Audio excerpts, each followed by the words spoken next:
Welcome to The Difference Engine, the show for tech founders, investors, and innovators.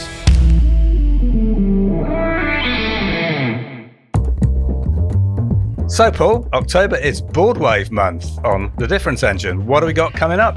We have got a ton. So we were both at Boardwave Live. This is the meeting of some of the best minds in software in Europe. And there's just a smorgasbord, a feast of content. Yeah, and what we're going to do is start with something we recorded at the event, a review of the talks we attended in the morning.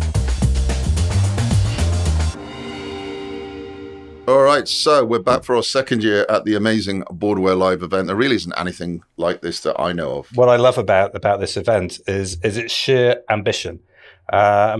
Today's session is called The Acceleration of Everything. Now, that sounds a bit hyperbolic. Sounds a bit American. But if you think about it, it's absolutely true. Software is now accelerating everything. It doesn't matter what sphere of the economy in, you're being accelerated, and the arrival of AI is putting the boosters on that. And the man behind the vision here, Phil Robinson, really deserves a bit of a hat tip. This organization is now 2,400 CEOs and real top dogs of the business of technology in Europe. Yeah, and it really is an organization that is where everybody is dedicated to helping everybody else. I mean, it's, if you want to go away from spending a day and go away feeling inspired, if you're in tech, this is definitely the place to be. Yeah, I wouldn't quite say egos at the door. However, I love the ambition here, which is to make European software the envy of the world. And secondly, the claim that we'll do as well as the US did during the internet age,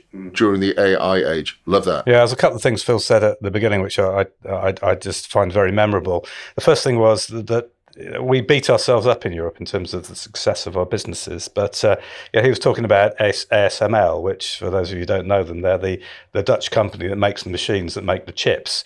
And Phil remarked that in the time, essentially, it took him to write and then deliver his opening speech, the capitalization of ASML had gone up 4 billion to 318 billion. So, we really should be giving ASML a round of applause. Another thing which came up, which is really interesting, was that in the recent year, or the year since we were last here, has been a really profound change in what customers are expecting from software. And they are now expecting AI to be at the center of the product, not an add-on, at the center. As they should. And he also went through a bunch of examples. He mentioned some of the usual suspects, such as Mistral, also Helsing, who are going to be on a panel here this afternoon, Cusp AI and others. And then we had our first session with Vishal from Quantex. I've had the pleasure of working with that gentleman. Great story. You're working his parents' cash and carry over the weekend. Classic example of first generation success. Yeah. Jobs at EY, and then setting up Quantexa to lead in its specific category of decision intelligence. I think there's two things he brought up when asked about what has made him successful, and like so many people, his success is rooted in his childhood experience, and culture to him was extremely important because working when he wasn't at school and his parents' cash and carry in Brixton, his family, co-workers would come in and they were held together by a very strong bond to make that business successful.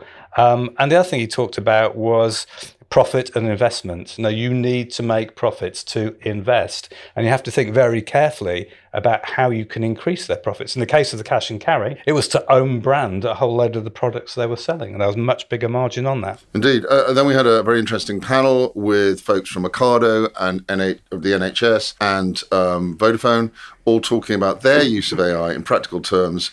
And what particularly struck me about that was the NHS numbers about something that they call the spine, which I happen to know because the prescriptions that my kids get come from the spine. Didn't know what it was till today. 440,000 various bits of IT kit is what it takes to make sure that the pills arrive at the right pharmacist at the right time. And that's only one of the systems. I mean, the thing that came across is how complex the NHS is, and how complex the systems are, and how complex it is to roll systems out. Yeah, a story that doesn't get told often enough is, how well the NHS digital side of things is doing. It was very heartening to hear that. We then had another panel with a bunch of, it was an all-female panel with our friend Amber Vodegol, who's also been on the pod previously. Very admirable set of principles about giving back, but with real teeth about how you get investors to invest for the right reasons and not just endless greed. Thought that was pretty amazing. I don't know what your thoughts were on that one. Totally, and Amber's really holding a torch for that type of ethical investment. There's also some really nice self-reflecting points where people, CEOs who are massively successful, were asked about maybe what could they have done better. Thinking of Laura Hill, of course, from Go Henry, and her little anecdote, which you're going to share, I'm sure. Yeah, well, it was just they'd built the business. They were going gangbusters. They'd hired 100 people in 9 months, and she came to the realization that she was just working every minute of every hour of every day and not really getting further. And she talked this through with some people, and they realised that actually she was the bottleneck on so many things. I think she referred to herself as the single point of failure. Yes, and that's what they talk about in their company, which is, do we have any other single points of failure? And her life massively improved when they got together and realised where these points of failure were and got her out of those single points of failure so she could focus on leading the company. Now, next in line, we won't go into because it will spoil our interview with Ben Richmond. Yep. All I can say is he was pretty amazing on stage, and we got a little bit further into some of the anecdotes he told. So I think this one's going to be one that you're going to really, really enjoy listening to. Yeah, so if you want to hear the story of a boy from Camborne in Cornwall ending up with software that's in virtually every jurisdiction in the world, tune into that.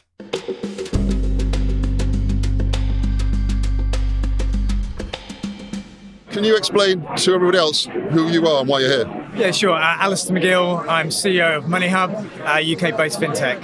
And here really to network, actually, and take some time away from the desk and just learn a bit more about what's happening in the industry. You've been in a few of the sessions. I always find I learn something. Is there anything that you can share that you've learned this morning? I thought a couple of really interesting sessions. The one around kind of real life lessons for founders and CEOs where things go wrong was really interesting. Might help somebody else, avoid the bear traps that you fall into.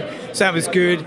And then the other one would be a session on AI from the customer's perspective. I mean, we're a machine learning company investing in AI, both Gen AI and agentic AI. So, but interesting to hear it from other industries and the client perspective. I'm Tim Barker, formerly CEO of Kooth, which is on the London Stock Exchange, the UK's largest digital mental health service. I've known you a while. You're always learning. What have you taken from today's sessions? What you learned from today? Like a lot of executives, I'm trying to get a barometer on where everyone else is from the world of AI. Everyone says they're doing it, but what reality is there behind it? Yeah. And I think the sort of general theme that I'm sort of bringing away from today is you've got to start with the economics that it has to the organisation. And we've all been in technology hype cycles. It's very easy to get pumped up about the tech, starting with economics to the buyer as part of that, how it impacts the balance sheet. Is a and do you think that's what this show brings, or this gathering brings? I think it just helps give you a clarity. One of the great things about Boardwave is it's a non-profit. There's no pay to play, there's no vendor interruptions on that. It's a like-minded group of peers. Yeah. And honestly, I've got enough value today that I could leave and felt it was well worth it. Just from the conversations over lunch. So my name's Andrew Yates. I'm a serial entrepreneur, currently founder in residence at a company called Encino. Encino acquired the last software company I built last October. What are you taking away from Boardwave Live 2025? So, I mean, just super congratulations to KD and the team and Phil for once again knocking it out of the park. There's nothing quite like Boardwave, and this annual gathering where we get all of the best bits together. It really is, right? I mean, super thought-provoking, inspiring, meeting fellow entrepreneurs, listening to the keynotes on the stage, and then reconnecting with the peer group, which is Boardwave. There's just nothing like it, and I'm so grateful. Phil and the team were super helpful this time last year when I was in negotiations with our acquirer, and I honestly, it made such a difference. So, as you've just heard, we spent our lunchtime going around bothering people. and ask them what they thought of the event. But straight after that, we were back into the rooms listening to what the best people in software in Europe have to say about the current environment.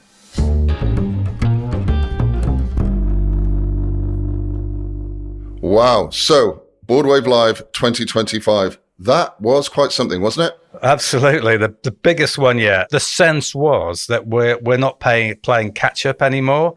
We're setting the pace in some areas. Absolutely, and amongst this crowd, at least, the dynamism is off the hook. Klarna's just gone out with its IPO.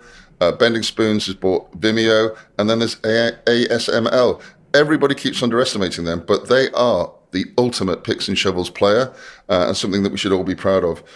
Basically, they're holding the keys to the entire AI kingdom. Yeah, indeed they are, and they are a juggernaut. And it was interesting that a former guest on this show, Hussein Kasai of Onfido and Quench AI. So episode 43, I think it might be. Episode 43, could it be? Well, listeners, Hussein, as ever, very, very sage, made a great point with AI itself lowering the cost of building companies. The US's capital advantage is no longer the trump card that it was.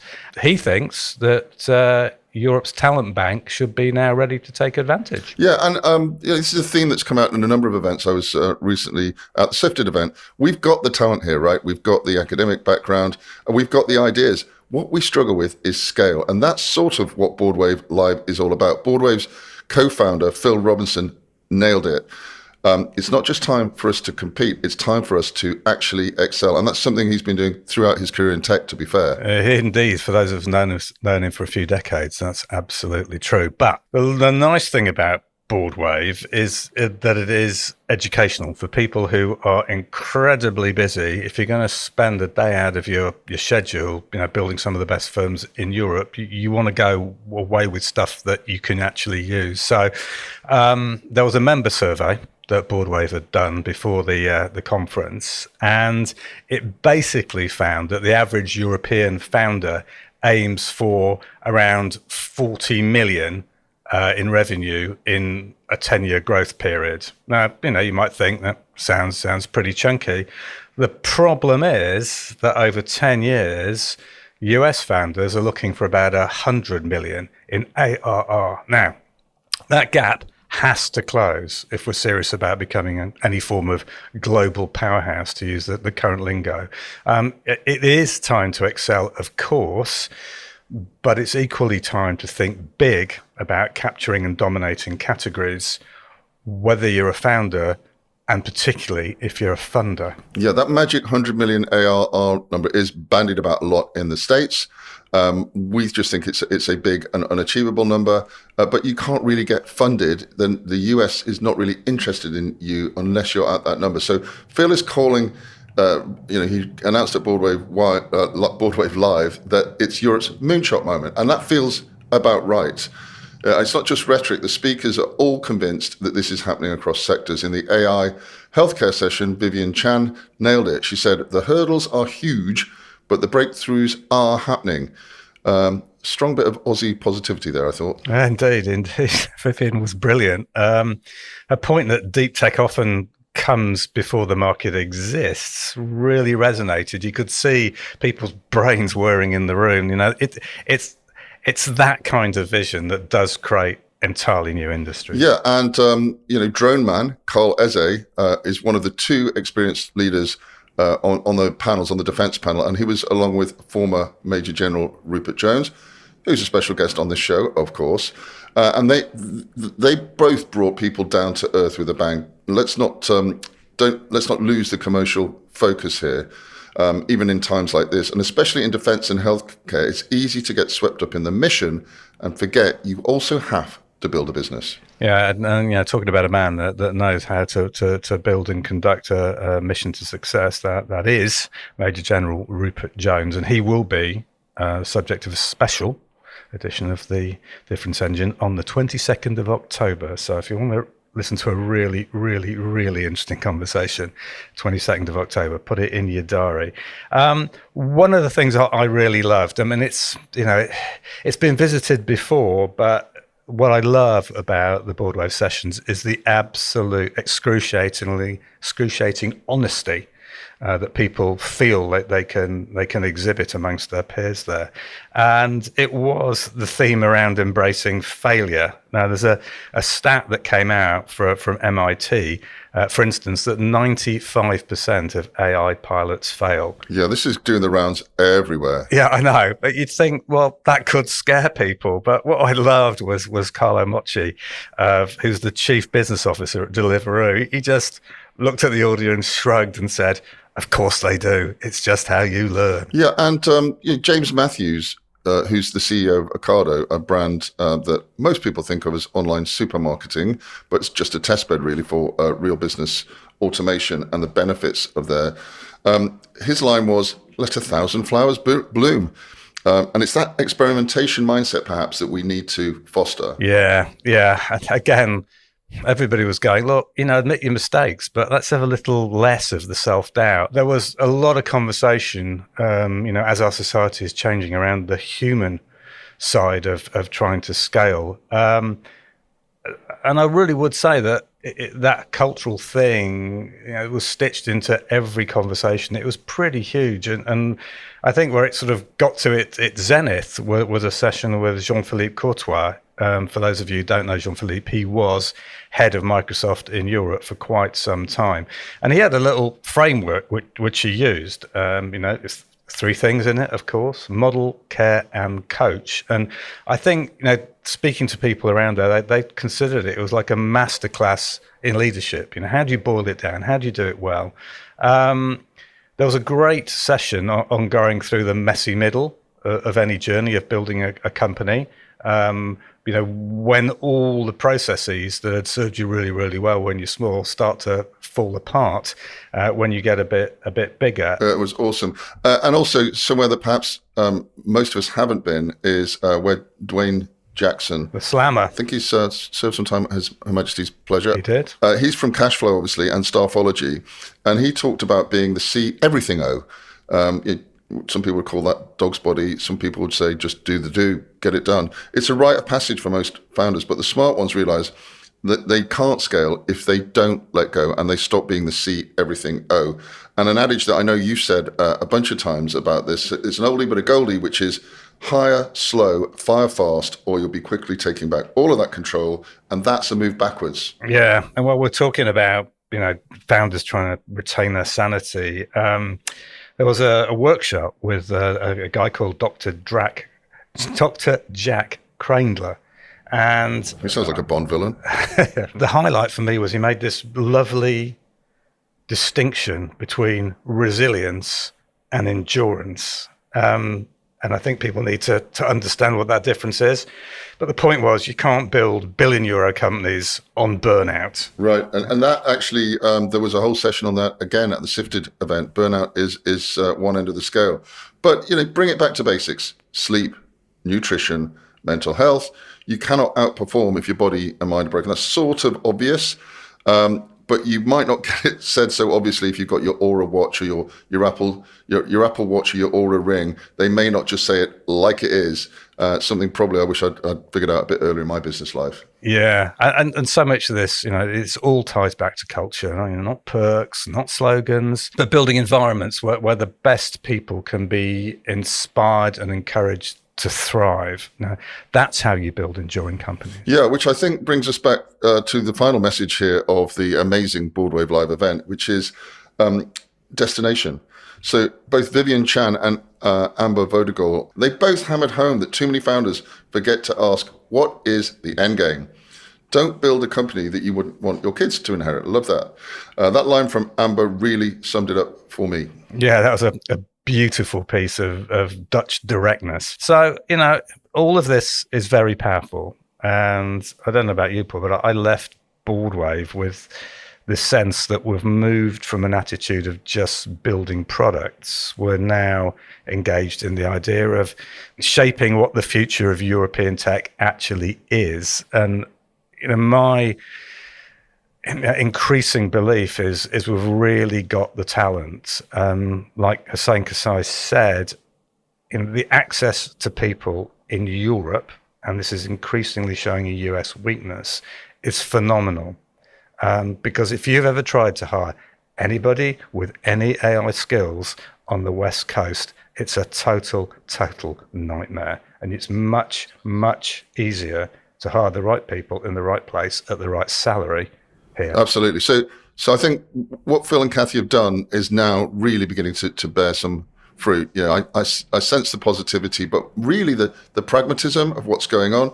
And I guess the overall question is, do we back ourselves in Europe? Because the message over and over again is the opportunity's right in front of us, but we can't lose sovereignty to other parts of the world. I think, given the change between the last Boardwave Live and this Boardwave Live, the next one's going to feel very different again if this momentum continues. Yeah, not to be missed.